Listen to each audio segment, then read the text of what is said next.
मेरे साथ बोलिए, भारत माता की। मंच पर उपस्थित महाराष्ट्र प्रदेश भारतीय जनता पार्टी के अध्यक्ष महोदय, महाराष्ट्र के यशस्वी और लोकप्रिय मुख्यमंत्री श्रीमान देवेंद्र फडणवीस जी, मंच पर बैठे हुए महाराष्ट्र और मुंबई भारतीय जनता पार्टी के पूर्व अध्यक्ष, राज्य सरकार के वरिष्ठ मंत्रीगण, उपस्थित सभी प्रमुख कार्यकर्ता, आप सभी को मनपूर्वक मैं प्रणाम करना चाहता हूं। जब मैं यहां आया हूं और ऐसे शुभ मौके पर आया हूं, तब छत्रपति शिवाजी महाराज और पुण्य श्लोक अहिल्याबाई की स्मृति को भी प्रणाम कर मेरी बात की शुरुआत करना चाहता हूं। मित्रों, आज हम सभी भारतीय जनता पार्टी के कार्यकर्ताओं के लिए और विशेषकर महाराष्ट्र भारतीय जनता पार्टी के कार्यकर्ताओं के लिए बड़ा शुभ दिन है, क्योंकि आज महाराष्ट्र प्रदेश भाजपा अपने नए कार्यालय का भूमि पूजन कर इतिहास में एक नई शुरुआत करने जा रहा है। जब से हमारी पार्टी की स्थापना हुई, तब से 1950 से लेकर 2025 तक भारतीय जनता पार्टी के हर छोटे मोटे कार्यकर्ता से लेकर बड़े से बड़े नेता तक हम सबको मालूम है कि कार्यालय हम सब के लिए मंदिर होता है, और कार्यालय में ही हमारे काम का आलय होता है। कार्यालय में ही हमारे पार्टी के सिद्धांत संरक्षित और संवर्धित होते हैं। कार्यालय में ही एक शुभेच्छक को कार्यकर्ता बनने की कॉलेज चलती है। कार्यालय में ही हमारे कार्यकर्ता का प्रैक्टिकल प्रशिक्षण होता है। बाकी सारे पार्टियों के लिए कार्यालय एक ऑफिस हो सकता है, परंतु भारतीय जनता पार्टी के कार्यकर्ताओं के लिए कार्यालय मंदिर से जरा भी कम नहीं। हमने हमेशा, जब से जनसंघ की स्थापना हुई तब से लेकर आज तक, संगठन के आधार पर राजनीतिक पार्टी चलाने के विचार को स्वीकार किया। हमने हमेशा सिद्धांत के आधार पर हमारी नीतियों को गढ़ा है, और हमने हमेशा भारत और भारत के लोगों के हित के लिए कड़े से कड़े संघर्ष भी किए। ये तीनों उद्देश्य परिपूर्ति जहां पर होती है, उसका नाम है भारतीय जनता पार्टी का कार्यालय। और मैं प्रदेश अध्यक्ष जी देवेंद्र जी, सभी पूर्व अध्यक्ष और महाराष्ट्र भर के सभी कार्यकर्ताओं को मनपूर्वक साधुवाद देना चाहता हूं, क्योंकि अब महाराष्ट्र में बीजेपी पार्टी, भाजपा, ये किसी बैसाखी के आधार पर नहीं चलती, अपने बूते पर खड़ी। भारत की राजनीति में जिस तरह से भारतीय जनता पार्टी का अस्तित्व और भारतीय जनता पार्टी के सिद्धांत एक अमिट स्थान रखते हैं, उसी तरह से अब महाराष्ट्र में भी भारतीय जनता पार्टी महाराष्ट्र के राजनीतिक क्षेत्र के एक मजबूत हस्ताक्षर है, इसमें कोई ना नहीं बोल सकता। और ऐसी पार्टी के प्रदेश कार्यालय का निर्माण लगभग मैं तो बिल्डिंग देखकर अध्यक्ष जी को अभिनंदन देना चाहता हूं। 55,000 स्क्वायर फुट का एक कार्यालय, जिसमें लाइब्रेरी भी है, 6 मीटिंग रूम भी है, कॉन्फ्रेंस रूम भी है, 400 सीट का ऑडिटोरियम भी है, और सबसे विशेष प्रदेश अध्यक्ष का ऑफिस तो है ही है, मुख्यमंत्री का भी ऑफिस बनाया है, जो हमेशा मुख्यमंत्री जी को याद कराएगा कि महाराष्ट्र का मुख्यमंत्री एक कार्यालय से ही चुनकर महाराष्ट्र शासन की धुरा संभालता है। Multi level basement parking, medical centre, reception, waiting lounge और मेरे जैसे कार्यकर्ताओं के रहने के लिए मैंने देवेंद्र जी को कहा है 3-4 कमरे भी जरूर बनाना भैया, जिससे हमारे कार्यकर्ता कार्यालय में रह पाए।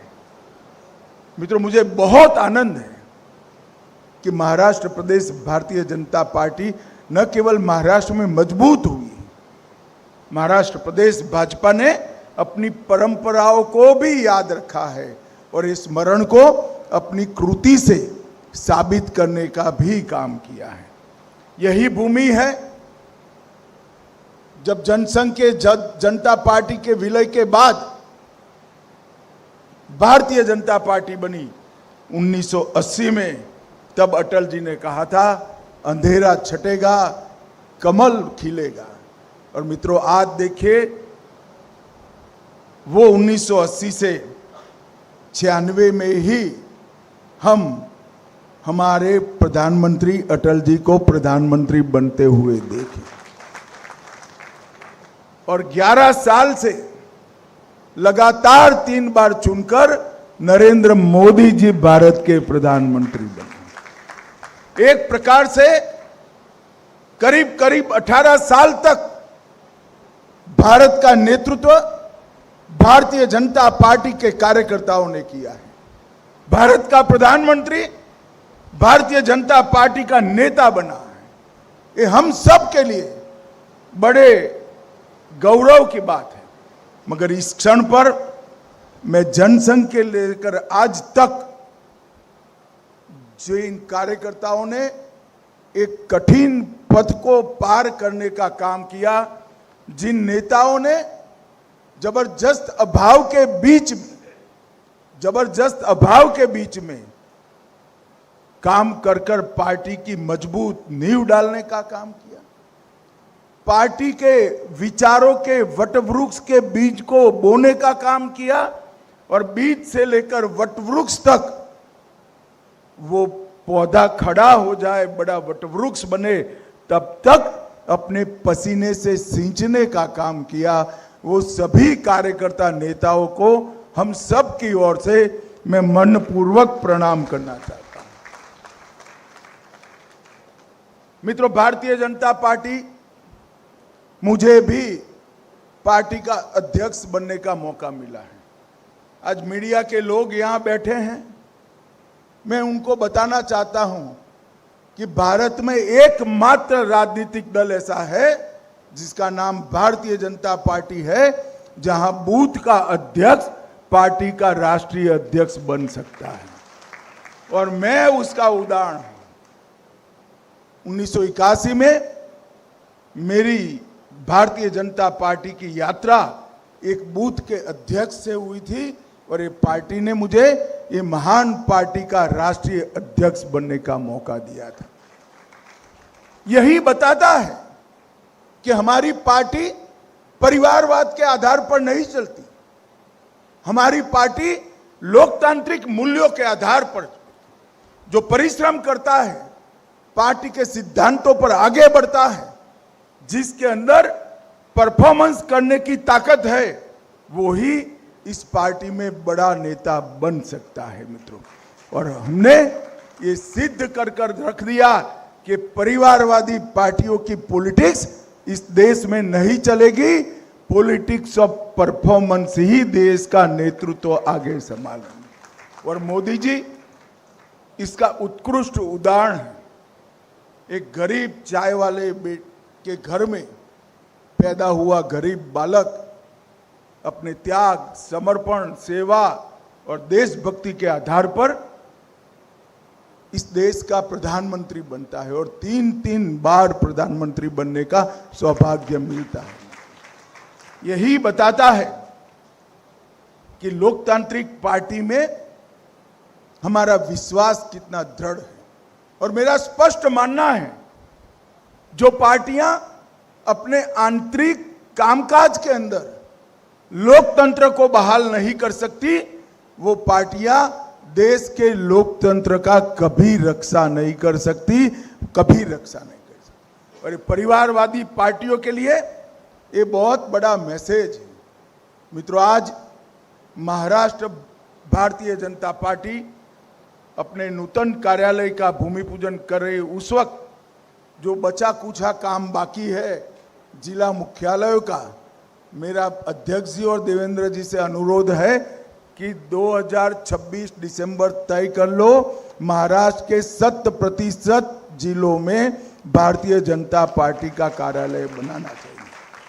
लगभग 660 संगठनात्मक जिले, मैं नॉर्थ ईस्ट के छोटे जिलों को बात कर कहता हूं, इसमें से 397 जिलों में हमारा कार्यालय हो चुका है और 90 में काम चालू है।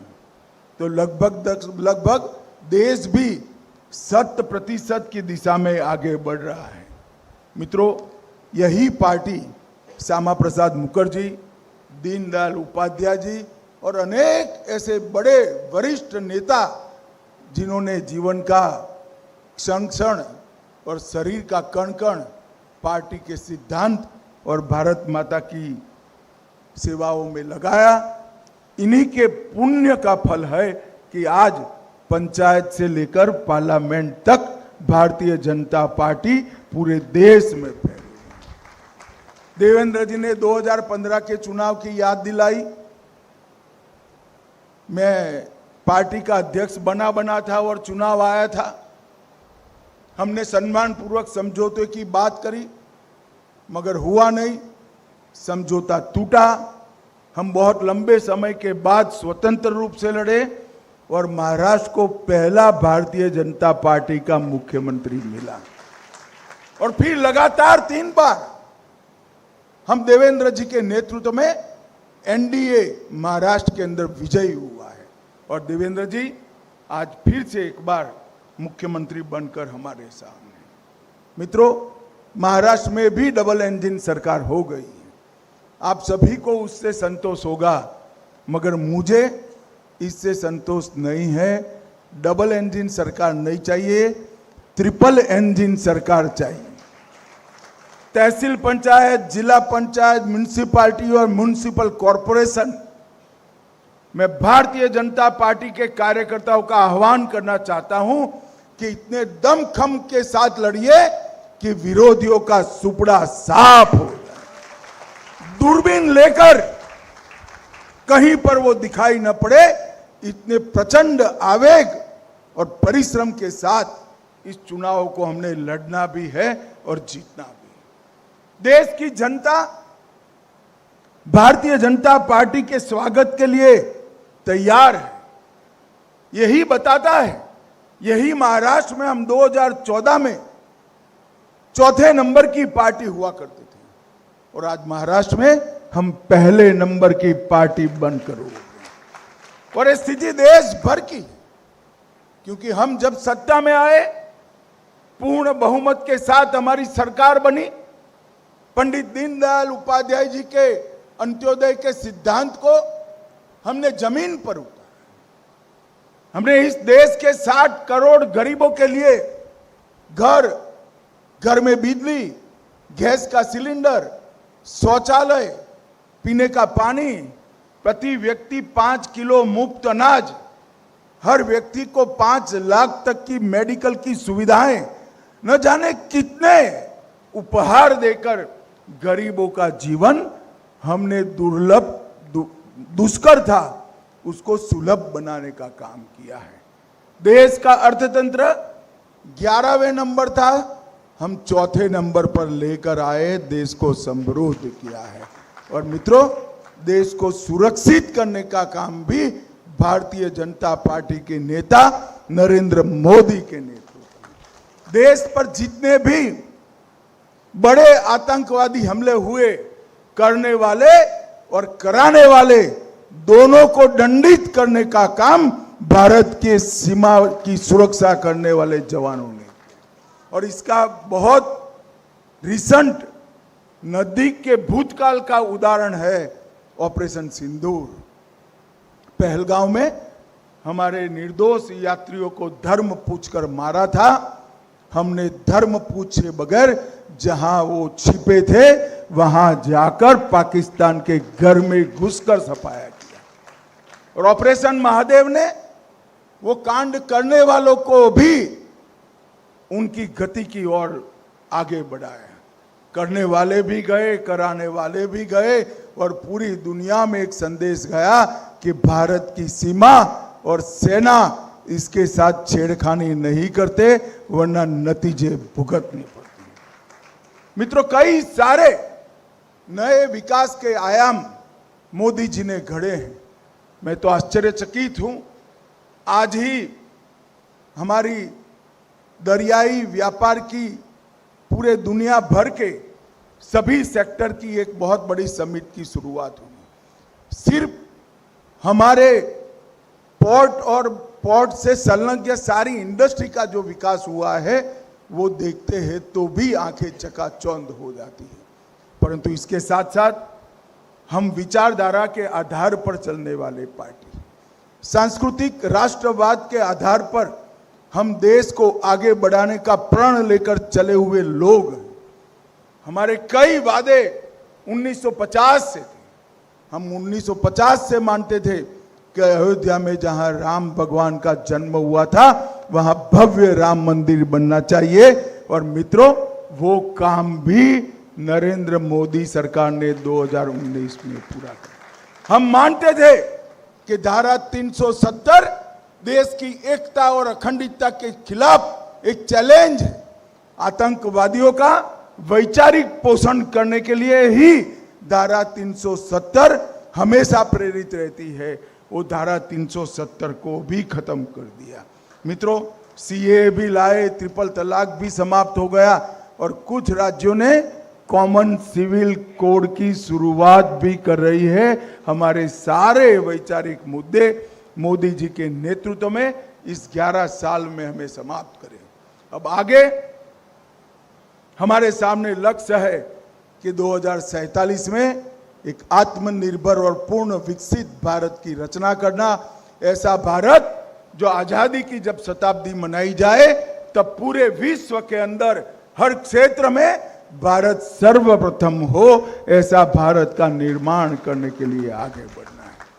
हमारे पुरखों ने ये पार्टी यहां पर लाकर हमें सौंपी है। हमारी जिम्मेदारी है कि आने वाली पीढ़ियां भी सिद्धांत के आधार पर राजनीति करने वाली हो। इसकी निर्मिति करने की, वो पीढ़ियों की निर्मिति करने की जिम्मेदारी हमारी है। और मैं मानता हूं आज जिस कार्यालय का भूमि पूजन हुआ है वो महाराष्ट्र प्रदेश भारतीय जनता पार्टी का नया कार्यालय आने वाली पीढ़ियों तक, आने वाली कई पीढ़ियों तक, देश की आज़ादी की शताब्दी तक ऐसे ही देव दुर्लभ कार्यकर्ताओं का सृजन करती रहेगी। इसका मुझे विश्वास है।